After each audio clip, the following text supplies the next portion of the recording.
Glória a Deus! Estamos aqui. Aleluia! Deus é bom e a sua misericórdia dura para sempre. Aleluia!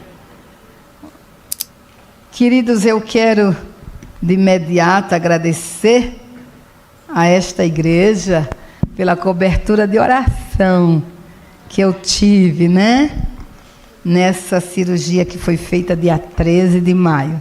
E eu estou aqui, graças a Deus, mais leve e mais solta.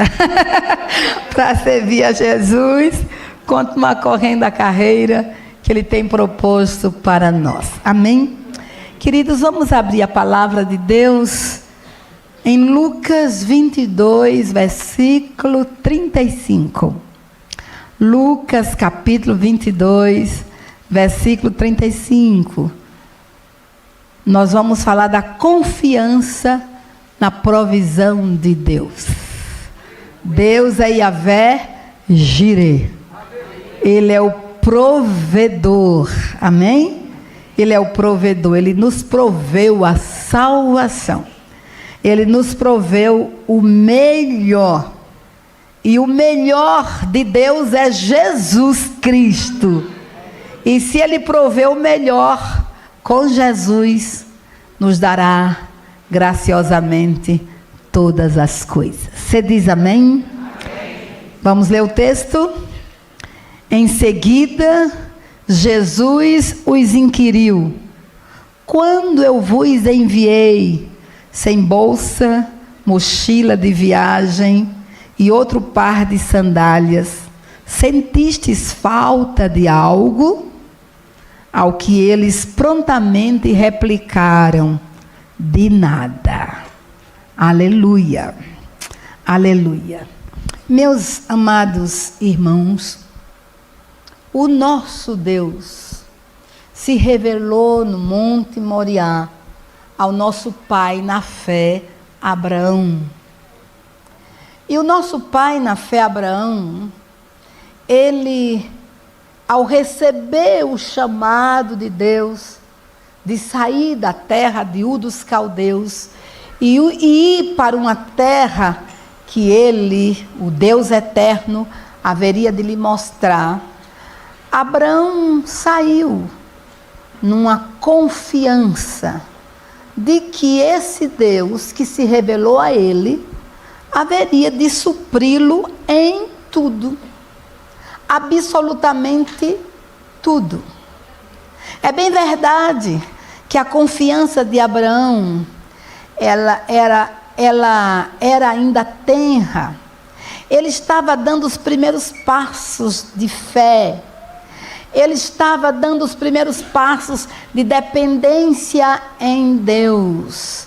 Mas à medida que ele perseverasse nesta fé, à medida que ele perseverasse nesta obediência, consequentemente, ele iria confiar mais no Senhor, ele iria depender mais do Senhor, e não haveria nenhuma barreira, nenhum empecilho para que Abraão dependesse de Deus.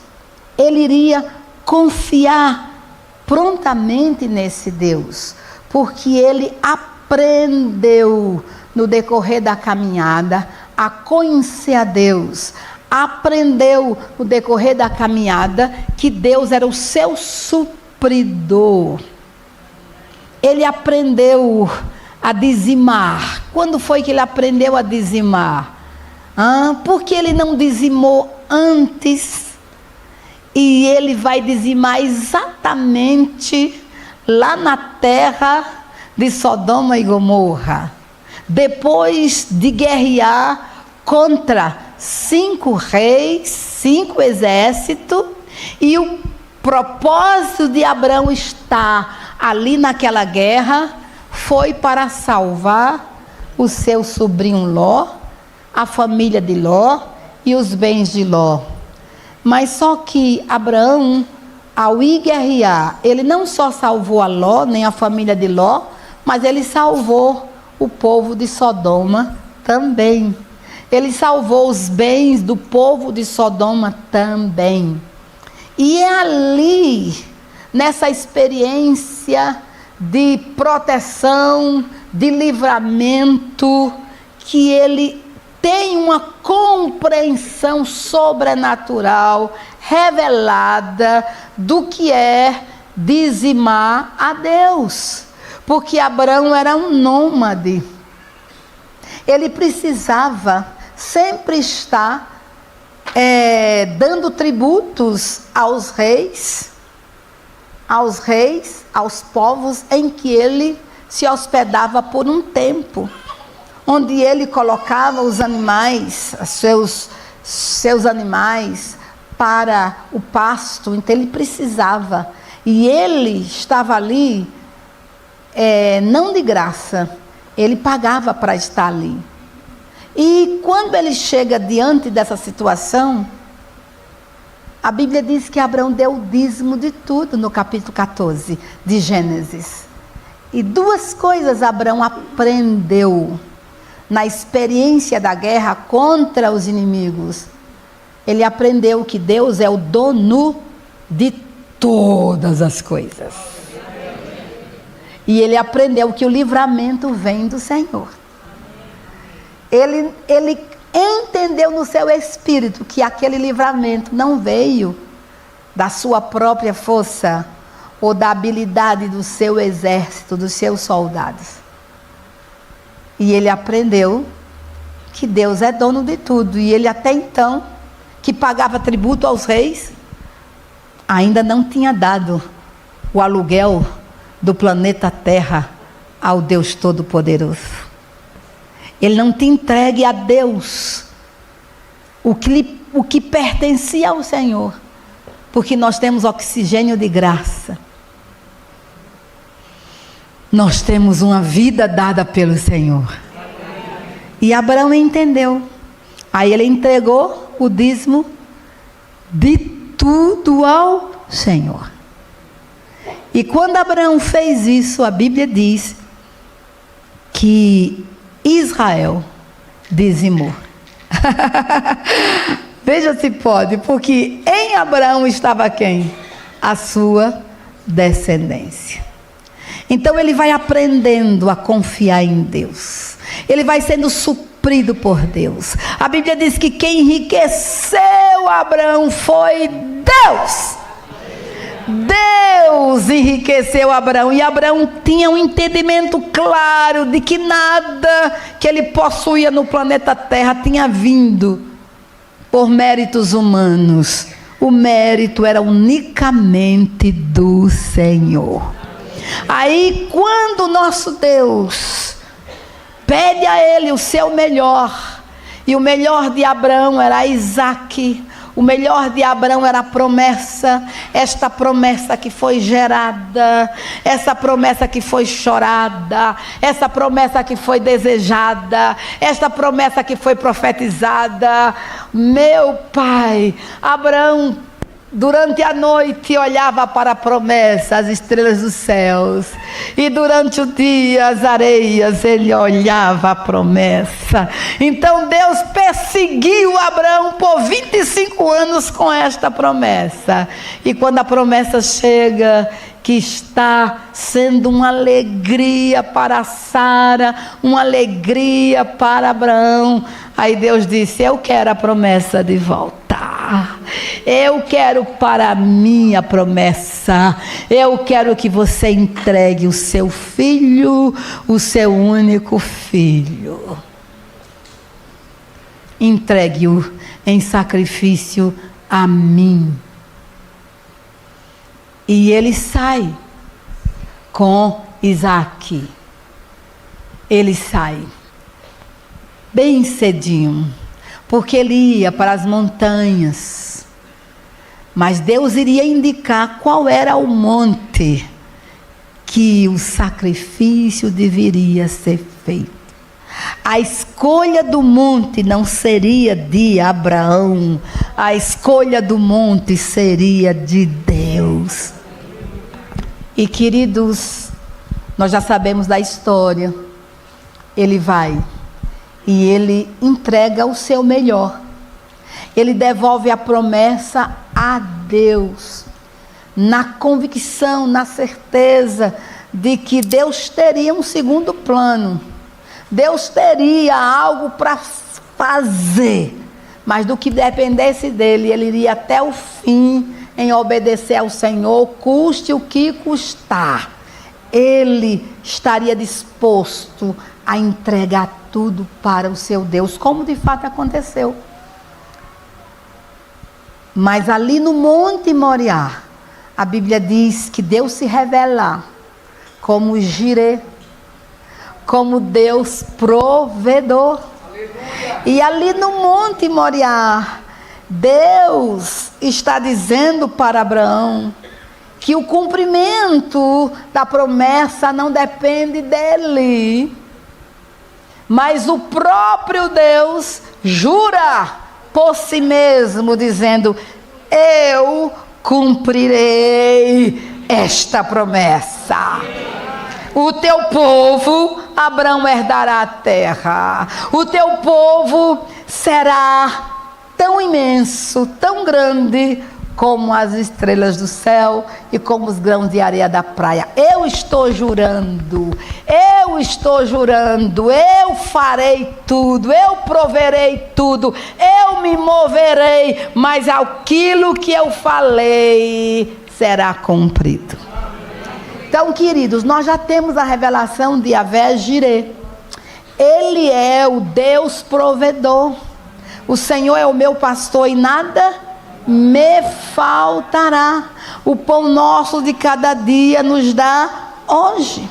E nós, como igreja, estamos envolvidos na missão.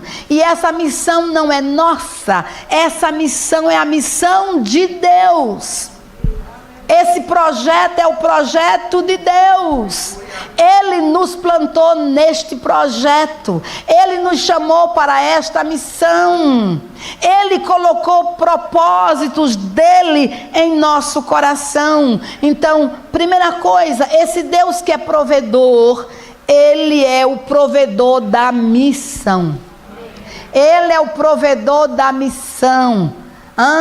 E amados, essa missão que Deus concedeu à sua igreja, que Deus concedeu a nós que estamos debaixo da unção do ofício ministerial, esta missão que Deus entregou a cada um daqueles que são lavados pelo sangue do Cordeiro, é a missão de fazer Jesus conhecido em todas as nações da terra. É a missão de pregarmos o evangelho a toda criatura, porque a palavra de Deus declara que o campo é o mundo e a semente é a palavra de Deus. Mas nesta missão geral, nós temos missões específicas e que nós precisamos saber. Deus, nesta missão tão grande, que é a evangelização do mundo, qual a parte que me cabe? Qual é a parte que o Senhor separou para mim? O que o Senhor quer que eu faça? Você vai encontrar respaldo na própria pessoa de Jesus Cristo. Ele veio ao mundo para ser o Salvador, o Senhor. Ele veio para perdoar os pecados do mundo inteiro. Mas Jesus, ele, o Verbo, se fez carne no ventre de uma judia, por obra e graça do Divino Espírito Santo. Mas ele nasceu em um território, o território de Israel. Ele nasceu na cidade de Belém, mas ele foi criado na cidade de Nazaré, para que se cumprisse a palavra profética que foi liberada pela boca de Isaías, que ele seria chamado o Nazareno. Então ele cresceu em uma cultura, Ele cresceu no meio de um povo. Ele adquiriu os costumes daquele povo. Ele falou no sotaque dos nazarenos. Ele se vestia como nazareno. Mas, queridos irmãos, quando Deus o chama, quando Deus separa Jesus para o seu ministério específico, a Bíblia diz que Jesus separou os 12.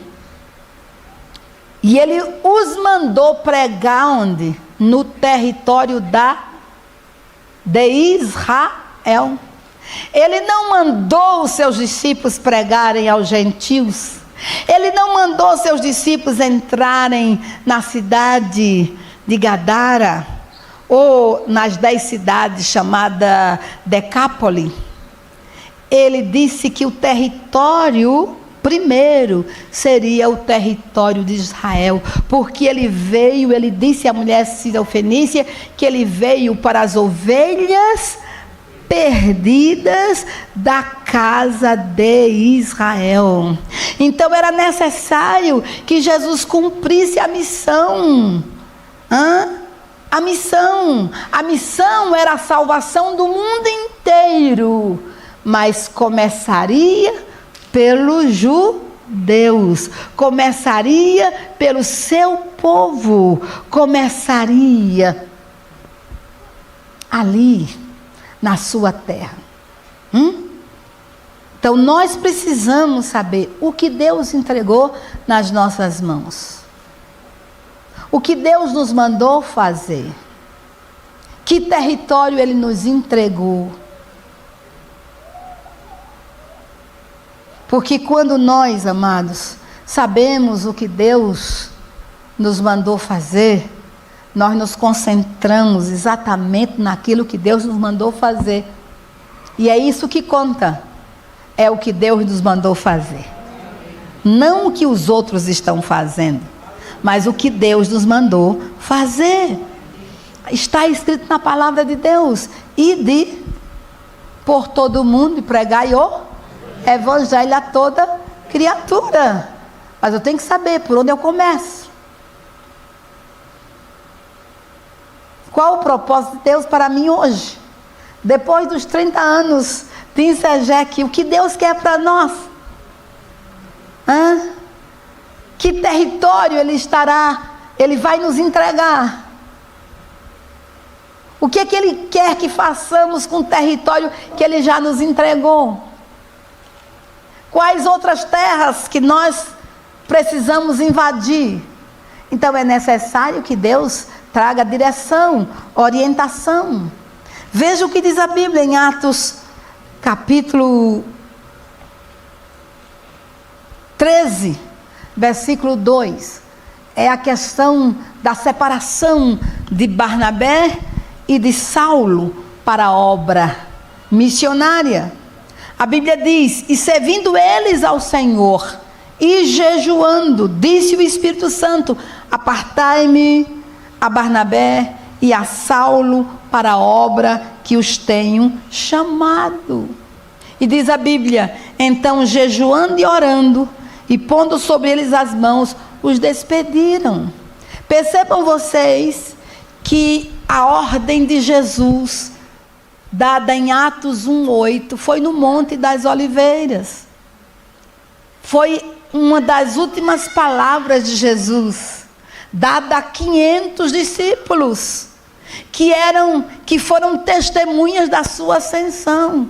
E Jesus Cristo falou aos 11, dizendo: recebereis poder ao descer sobre vós o Espírito Santo, e ser-me-eis testemunhas, tanto em Jerusalém. Então, primeiro começou aonde?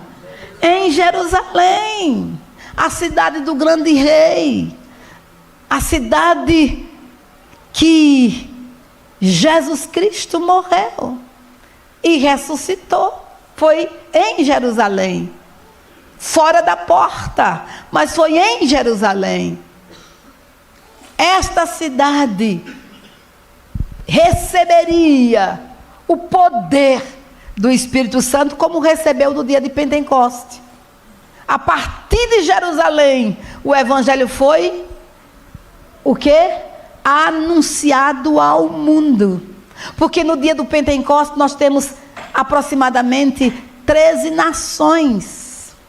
A partir do Pentecoste, aquelas nações que se converteram a Jesus Cristo, voltaram para seus locais de origem, anunciando quem? O evangelho de Jesus Cristo.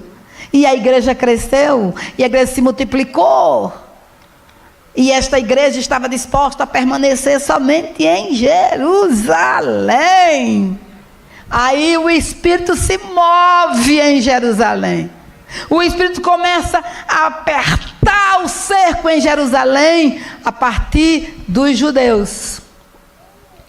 E Filipe, um helenista judeu, escapa para Samaria. E ali o evangelho sai de Jerusalém e vai para os samaritanos. Por quê? Porque esta era uma ordem dada por Jesus. Depois que o Espírito Santo vier sobre vocês, vocês serão testemunhas, a começar de Jerusalém, mas chegará até os confins da terra. Você dá um glória a Deus?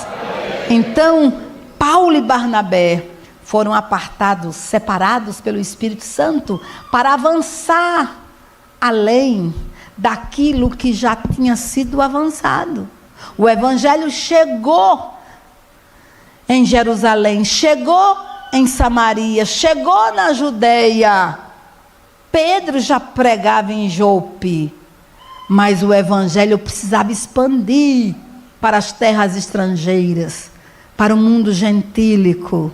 Aí você pergunta, por que Deus não tomou Pedro para ser um missionário nas terras gentílicas? Primeiro, Deus chama quem Ele quer. Amém?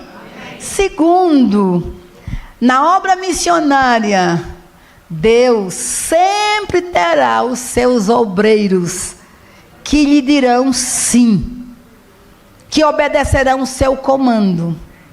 Amém? E também Deus tem obreiros para cada lugar, em cada ocasião, para cada povo. Você diz amém? Amém. Então, Barnabé e Saulo foram separados propositadamente pelo Espírito Santo. A gente pode dar razões humanas, mas ainda que nós possamos dar razões humanas, quem conhece o verdadeiro motivo é Deus. Porque Deus disse a Ananias, este aqui, para com Saulo, este aqui será o quê? Um instrumento nas minhas mãos. Ele levará o meu nome o quê? Aos gentios, aos judeus e aos reis da terra. Então, se Deus falou no início da conversão do Saulo, falou ao servo dele Ananias, Deus não iria cumprir? Sim ou não? Sim, só que Ele cumpre no seu tempo, no seu momento. Dê glória a Deus por isso. Então, querido, Deus é o provedor da missão. É Ele que envia os seus obreiros. É Ele que separa os seus ungidos. É Ele. É Ele, é Ele, é Ele. Nós precisamos entender isso. Não somos nós que separamos os obreiros, é Deus. Claro que a igreja reconhece o chamado desse obreiro, reconhece o chamado dessa obreira, mas é Deus quem separa. E no momento propício, Ele levanta a igreja para impor as mãos. Levanta um presbitério para impor as mãos. Mas aquilo que Jesus levou os discípulos a orarem no capítulo 9 de Mateus: rogai ao Senhor da seara que envie ceifeiros para a sua seara. Esta oração está de pé. Esta oração nós devemos fazer constantemente, porque São Paulo precisa ser alcançado para Cristo Jesus. Agora veja, Deus também é o provedor dos trabalhadores na missão. É Ele que provê esses trabalhadores.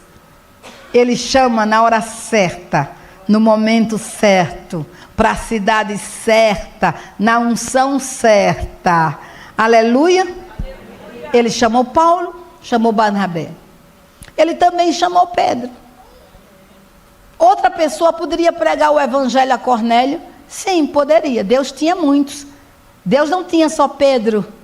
Deus tinha Mateus, Deus tinha João, Deus tinha Tiago, Deus tinha Tomé, Deus tinha Zaqueu, Deus tinha Maria Madalena. Ele tinha muitos.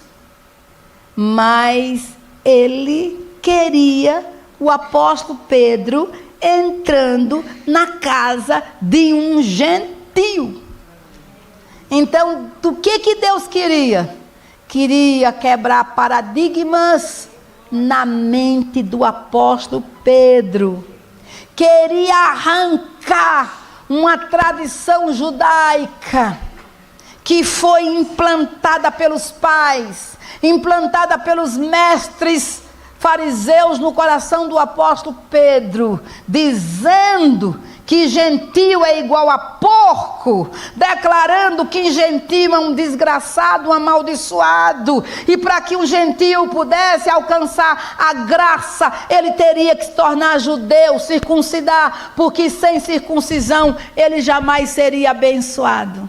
Ele cresceu assim, ele foi alimentado assim. Ele falava mal dos judeus, ele cuspia quando viam judeus no seu caminho, como todo judeu fazia. Mas veja que Jesus chama este homem para ser seu discípulo, e em momento algum Jesus trata desse assunto com ele.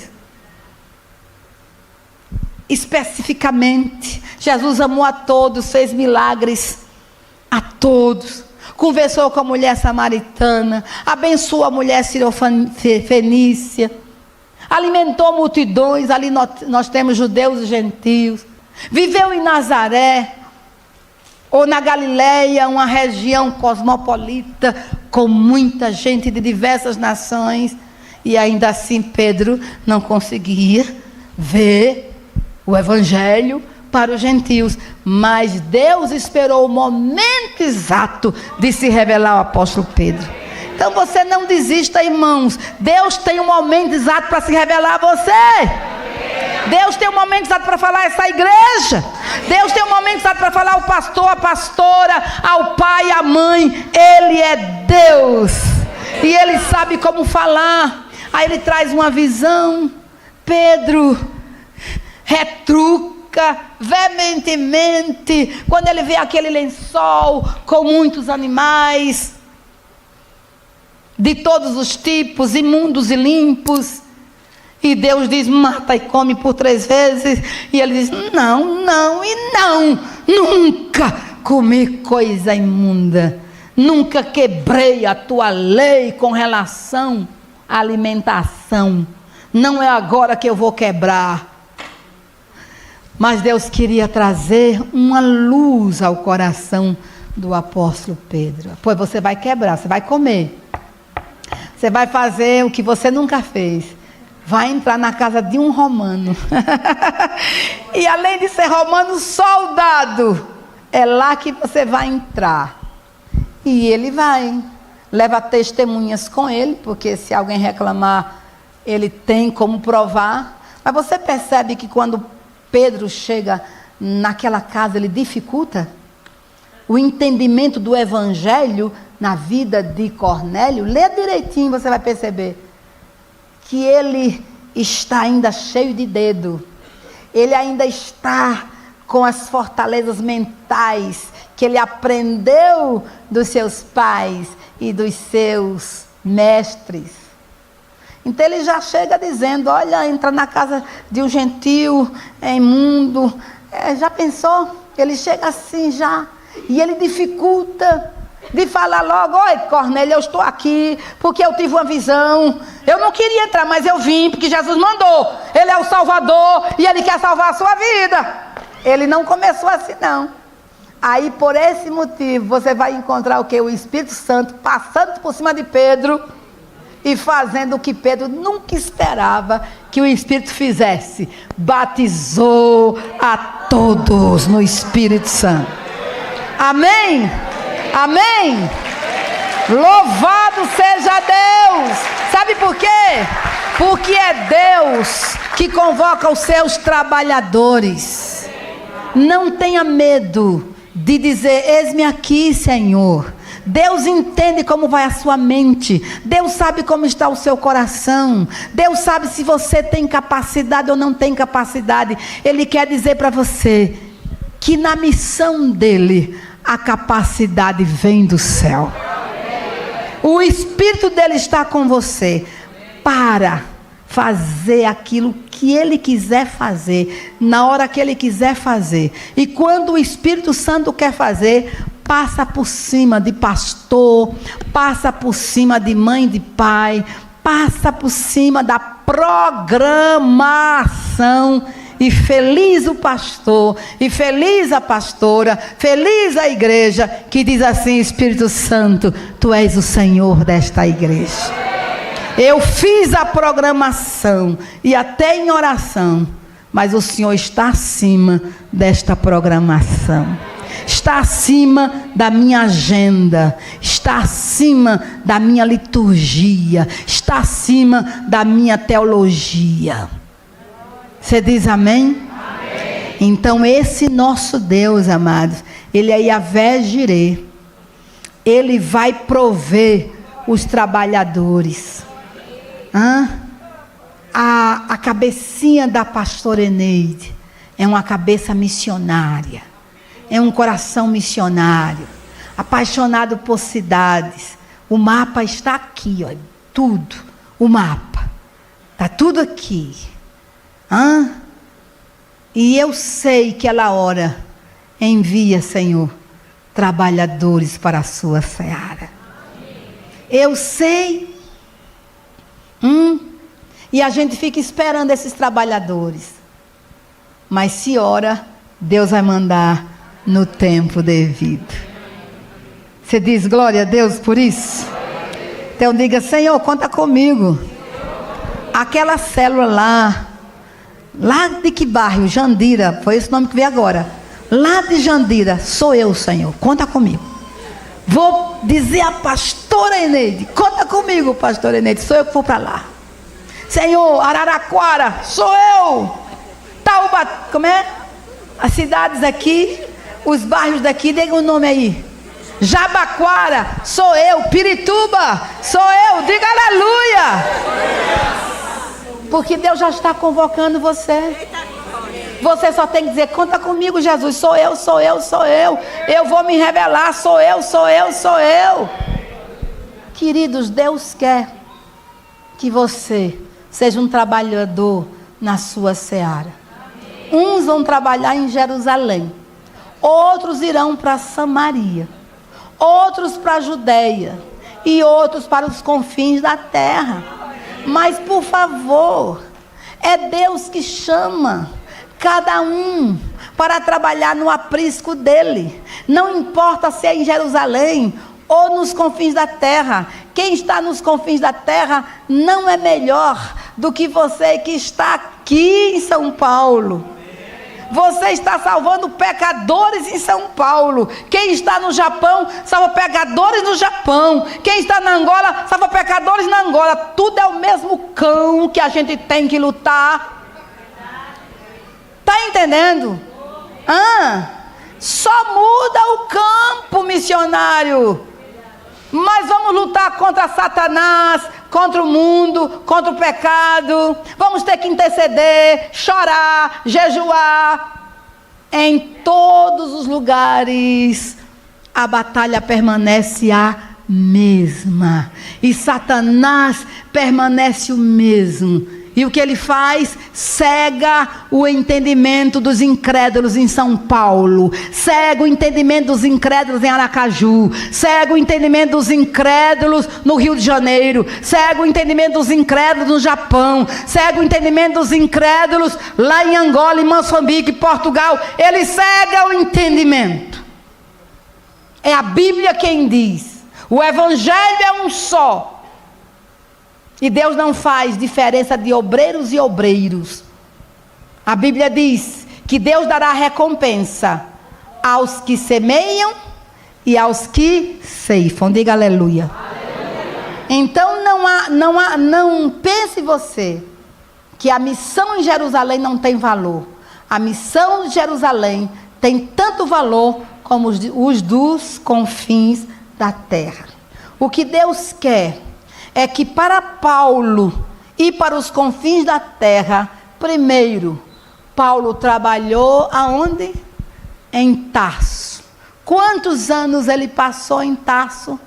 14 anos na cidade que ele nasceu. Ele passou ali. Quando foi que Deus chamou Paulo ou Saulo para Antioquia? Barnabé lembrou dele e percebeu que ele era um mestre. Eu preciso de um mestre aqui, preciso de um doutor aqui em Antioquia. Foi buscar Saulo. O que Deus queria fazer? Só era uma ponte. Fique aqui em Antioquia. Mas daqui de Antioquia eu tenho um plano maior para a sua vida. Você diz amém? Antioquia não era o ponto de permanência do apóstolo Paulo. Antioquia foi a igreja que deu suporte ao ministério do apóstolo Paulo. Ele voltou para dar relatórios àquela igreja, mas Deus, quando quis se mover naquela igreja, no meio de tantos doutores e mestres, Deus disse: eu quero a Saulo, primeiro eu quero Barnabé e depois Saulo. E a igreja compreendeu o que Deus pediu e entregou. E hoje nós temos 13 cartas escritas pelo apóstolo Paulo. E por que essas cartas foram escritas? Porque primeiro ele serviu a Jesus em Jerusalém. Depois ele foi para Antioquia e serviu com fidelidade em Antioquia. E Deus disse: está pronto para ir para os confins da terra. Você diz amém? Agora esse jovenzinho que nunca serviu em Jerusalém, quer servir nos confins da terra, não servirá nos confins da terra. Não servirá.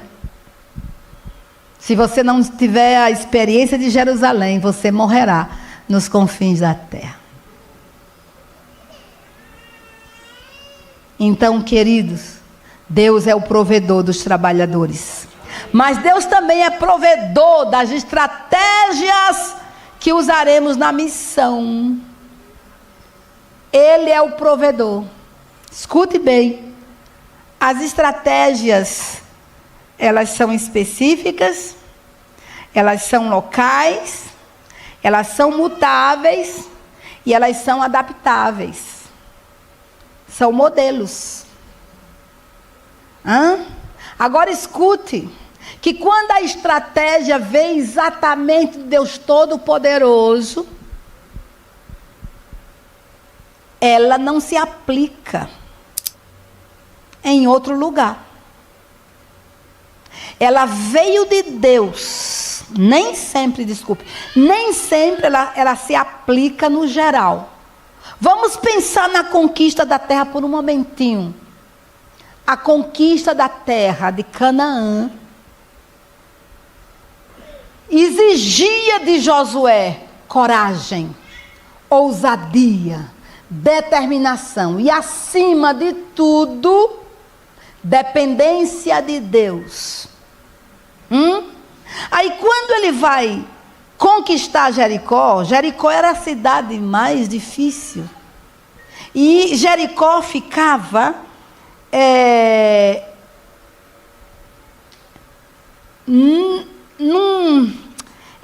ela era a primeira cidade de Canaã, só que ela era assim. se não conquistasse Jericó, não poderia avançar nas outras cidades.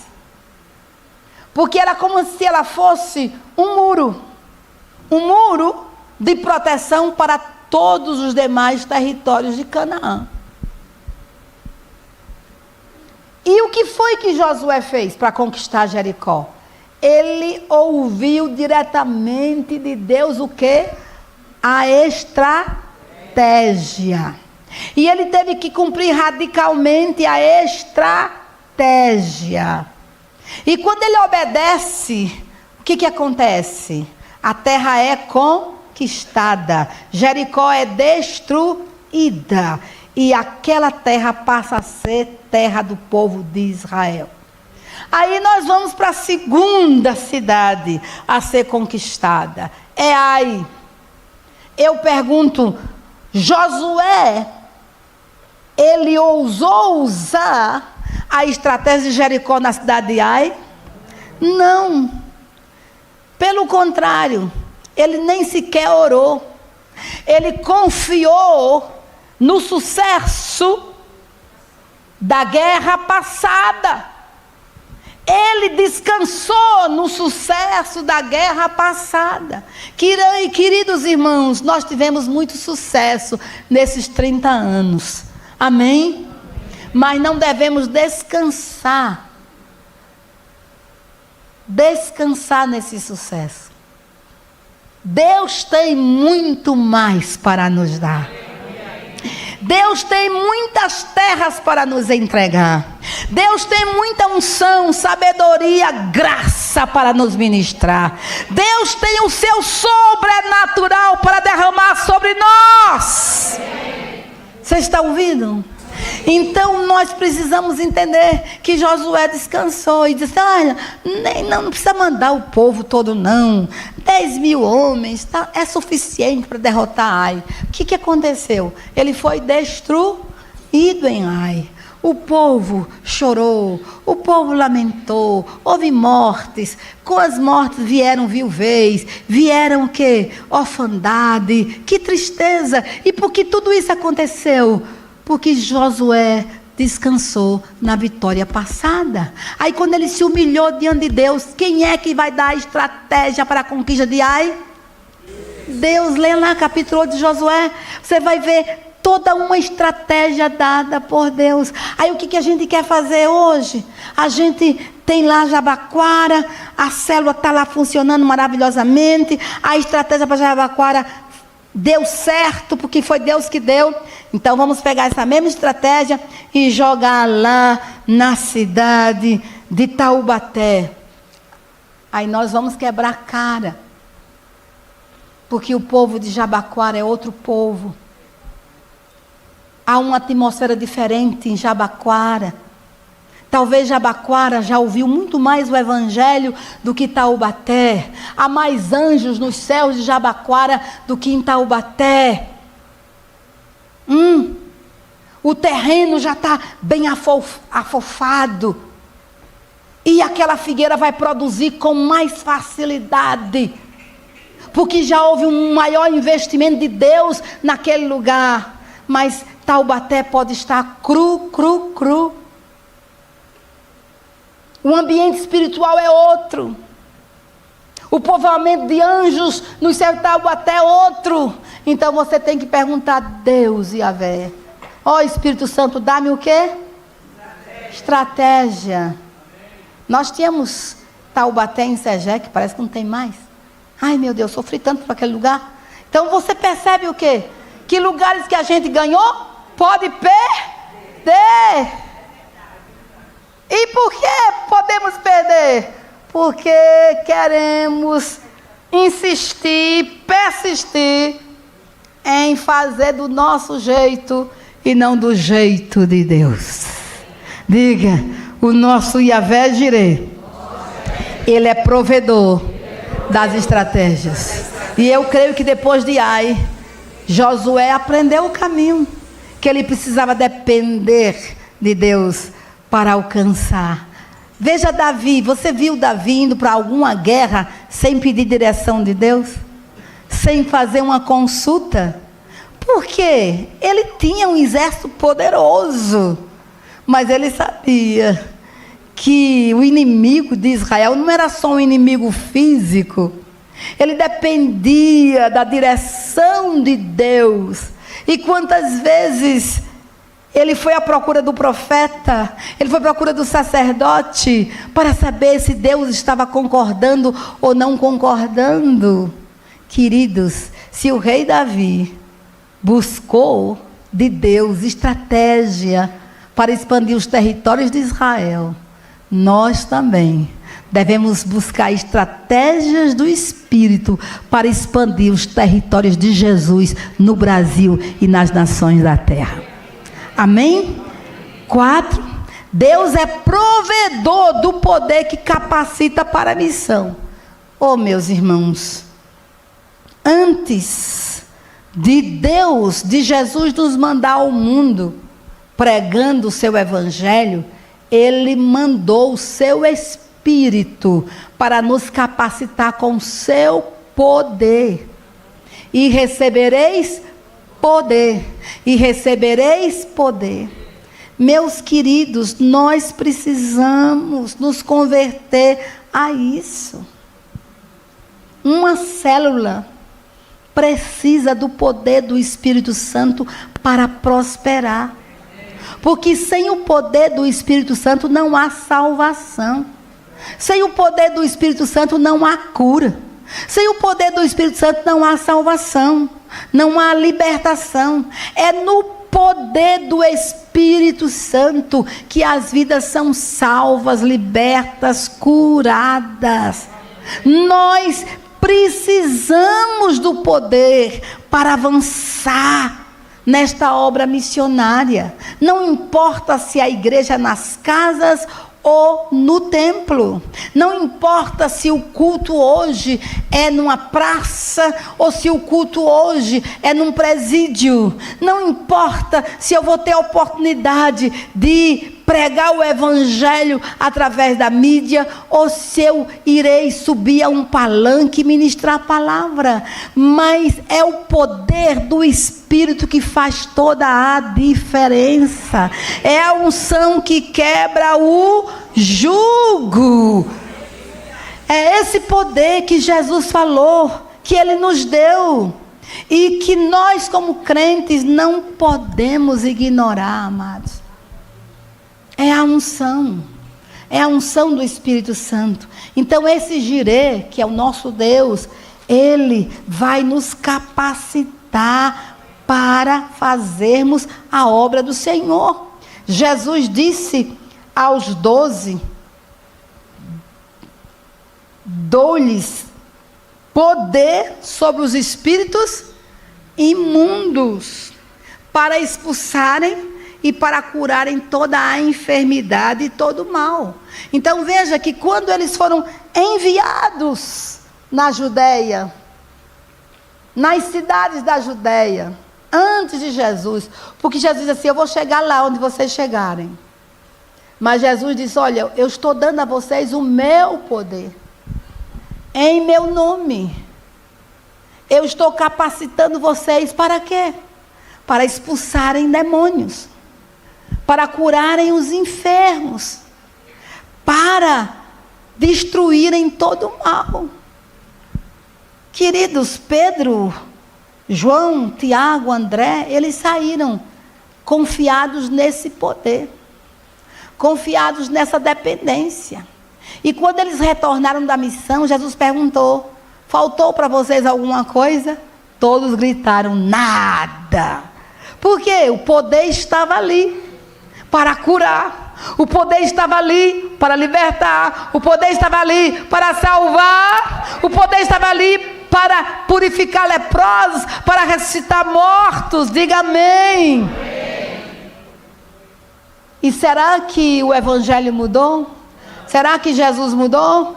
Ele continua sendo Deus, poderoso, maravilhoso, e Ele derrama sobre nós o seu poder. O que nós precisamos é dessa simplicidade que havia nos discípulos de Jesus. Eles confiaram e eles saíram. Eles não confiaram no seu método, mas no método de Jesus. Amém?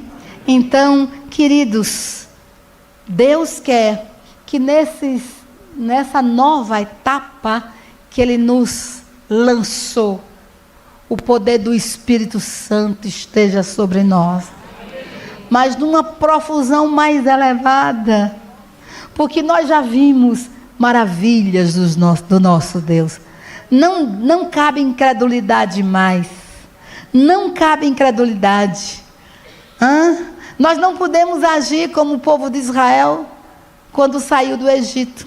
Eles viram obras portentosas do nosso Deus, mas eles endureceram o coração. Nós não, nós já vimos obras portentosas. Então quem mudou não foi Deus, fomos nós que mudamos. Mas nós temos que voltar ao quê? À prática das primeiras obras. Nós temos que novamente declarar: Deus, eis-nos aqui como igreja. O teu poder está sobre nós. E nós vamos andar na dependência do teu Espírito, porque sem o teu Espírito nada poderemos fazer. Pai, São Paulo precisa de um mover sobrenatural. Mas não começa em mim este mover. Nós precisamos entender que é em mim, é em você que começa a se mover. O avivamento começa em você. Você avivado, avivará a sua célula. Você avivado, avivará a sua casa. Você avivado, avivará os irmãos que estão ao seu redor. Porque uma centelha só, um grande fogo faz. Amém? Chega! Queridos, você tem que estar avivado ao ler a Bíblia. Avivado. Quando encontrar algum texto que salta ao seu coração, dê um grito de aleluia. Compartilhe com outras pessoas. Porque você precisa deste poder do Espírito Santo. Muitas vezes nós oramos: Senhor, manda poder para a igreja, e você fica de fora. Não, Senhor, eu quero poder na igreja, mas a começar em mim quebra coração. O primeiro a me arrepender sou eu.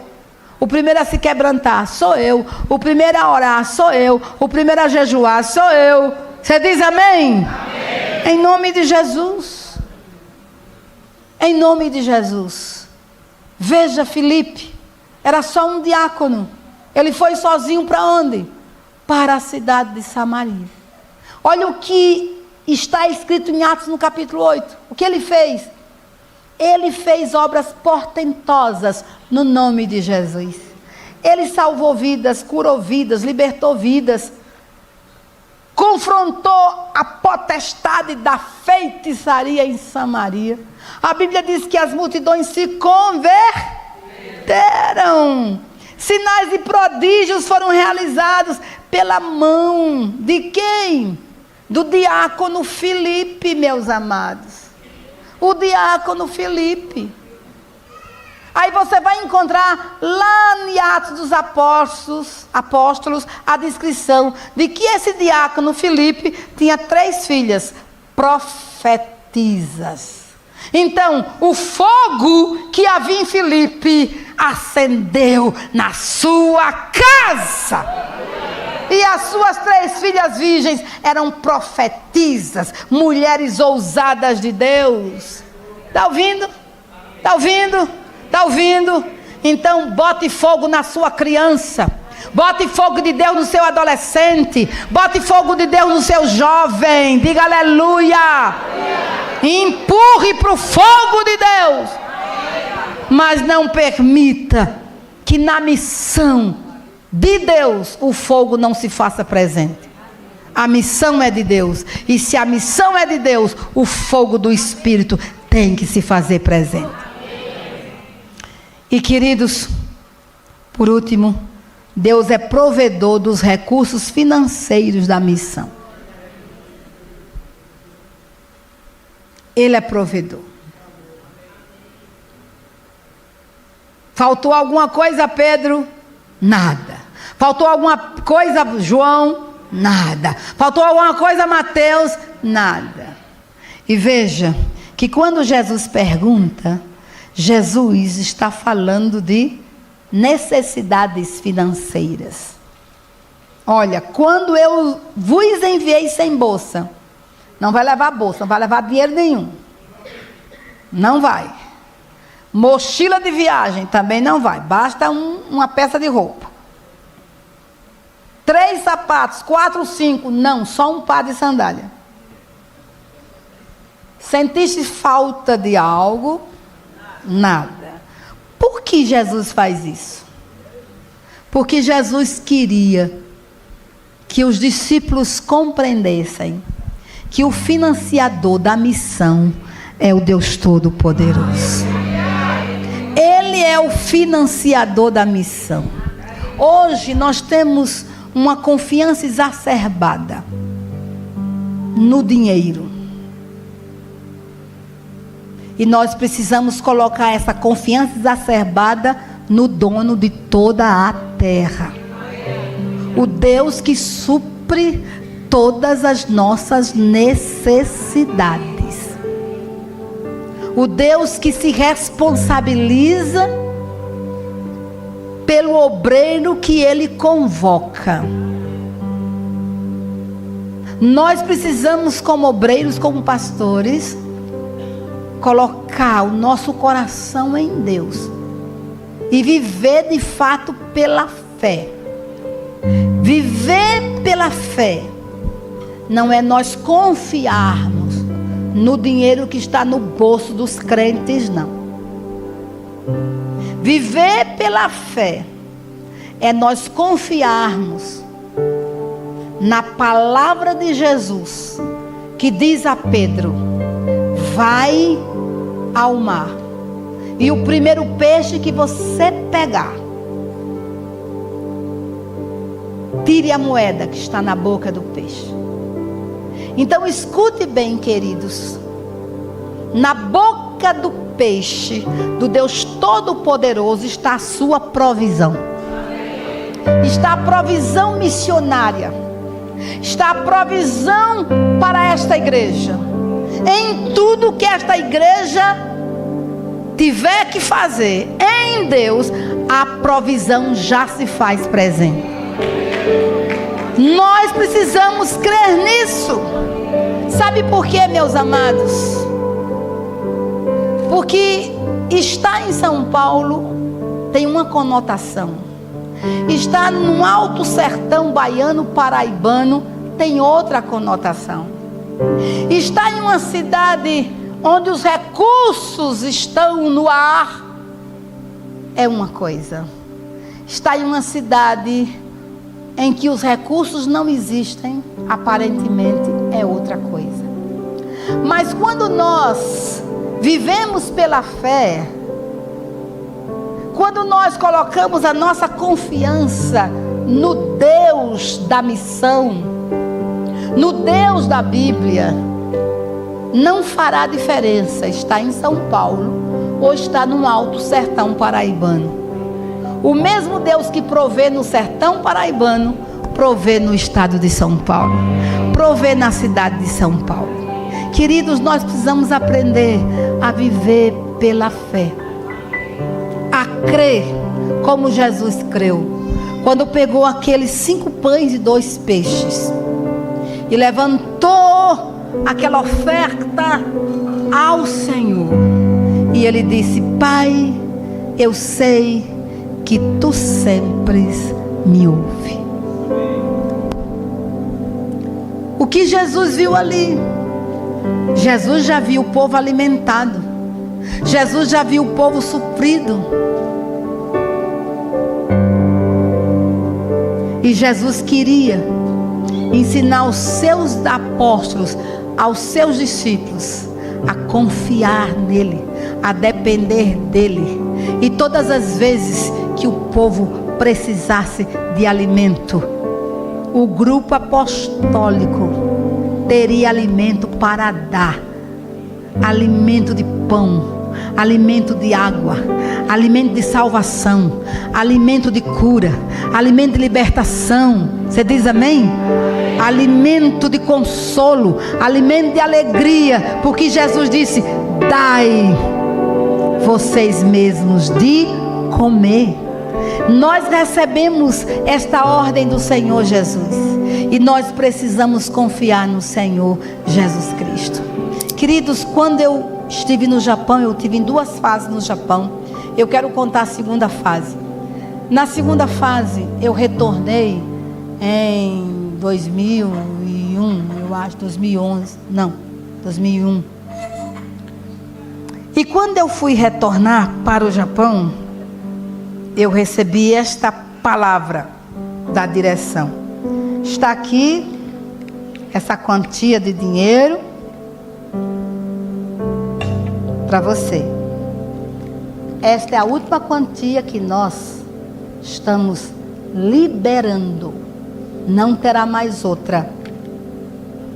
Levante recursos no Japão e faça o que Deus lhe mandar você fazer. Chique isso. Quando eu cheguei no Japão, eu não tinha mais ovelhas.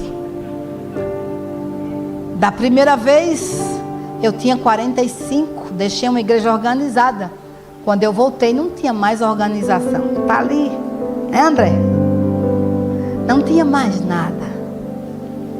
Tinha uma creche que tomava o tempo, manhã, tarde e noite. E eu só podia ter culto no domingo, com 3 ovelhinhas. E as demais não estão mais. E eu disse: Senhor, e agora? Tem apartamento para alugar, tem roquém para pagar, tem água, luz, transporte, telefone e comida. E o senhor sabe que casa de missionária tem que ter crente no final de semana que vem de outra cidade. Então o senhor já imaginou. E eu fui para Deus, porque eu sabia que não viria mais recursos do Brasil. Mas eu aprendi que os meus recursos não estariam no Brasil. Os meus recursos estavam no Senhor. E eu aprendi muito cedo ainda no seminário a viver por fé. E queridos, eu fui buscar o Senhor. E Deus me deu uma estratégia única. Ele me deu. Ele disse assim para mim: você vai na casa das suas ovelhas que estão dispersas. E você vai chegar na casa e dizer assim: olha, meu irmão, eu estou aqui porque eu quero um cantinho na sua casa para orar durante 3 meses. Eu não quero que você participe da oração.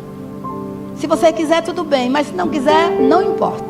Pode ser um sofá, pode ser qualquer lugar da sua casa. Eu vou estar orando por 3 meses pela sua casa, pela sua família.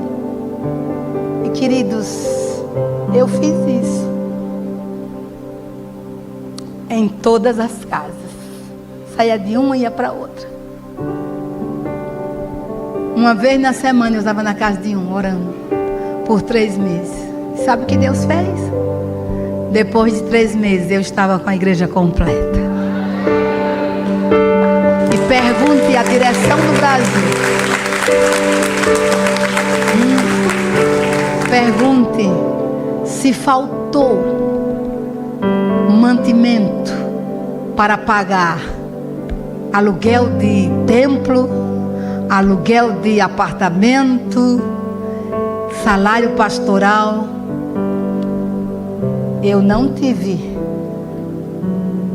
recursos do Brasil. Deus deu a estratégia e me deu graça. E a minha casa, na minha casa nunca faltou gente. Por quê? Porque as pessoas moravam em outra cidade, tinha que vir para a igreja. E onde é que ficava? No sábado, lá em casa. Teve um tempo que morava 8 pessoas na minha casa.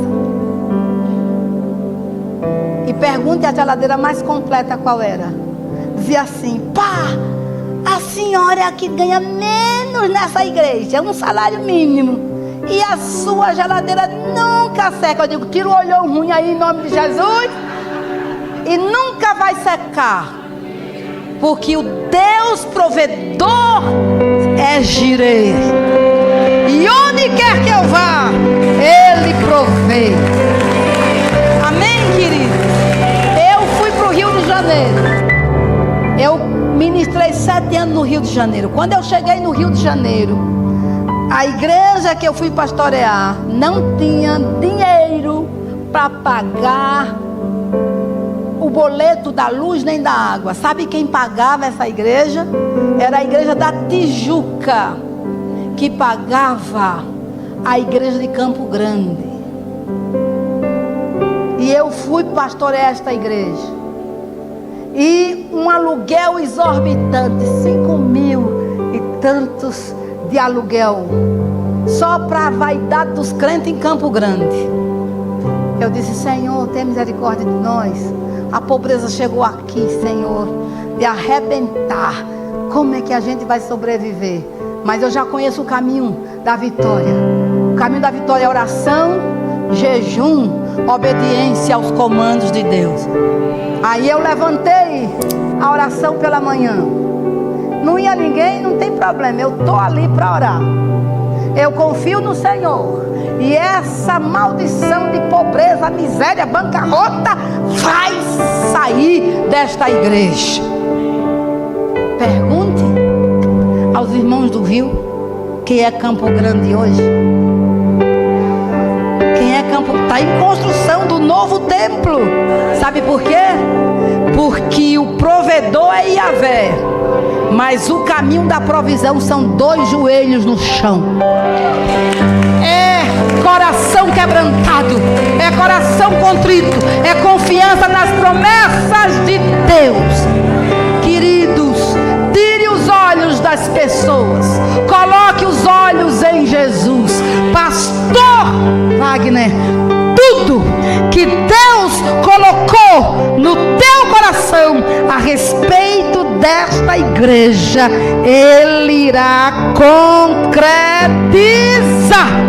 porque Ele é o provedor desta obra, Ele é o provedor da sua casa,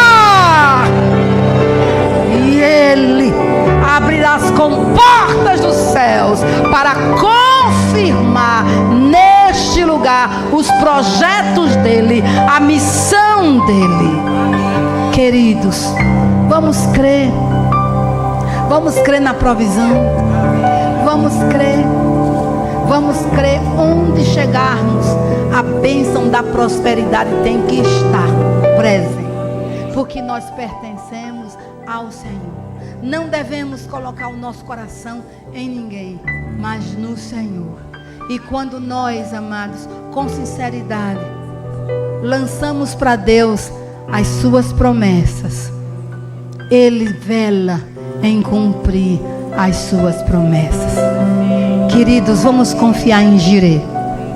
Ele foi fiel para com Abraão, foi fiel para com Isaac, foi fiel para com Jacó, foi fiel para com Davi, foi fiel para com Jesus, foi fiel para com a igreja primitiva. Não será fiel conosco? Ah, meus amados, essa igreja tem experiência de que Deus é provedor. Amém? Ele é provedor. Nunca ficamos devendo como igreja a nenhum programa de televisão. Nunca, nunca, nunca. Ele sempre mandou e mandou em abundância. Então Ele vai mandar, porque é um novo começo. E nesse começo, nesse novo começo, há uma maior provisão. E eu quero declarar que para esta igreja, Deus tem a colheita de Isaac. Para esta igreja, Deus tem a colheita de Isaac. Para esta igreja, Deus tem a colheita de Isaac.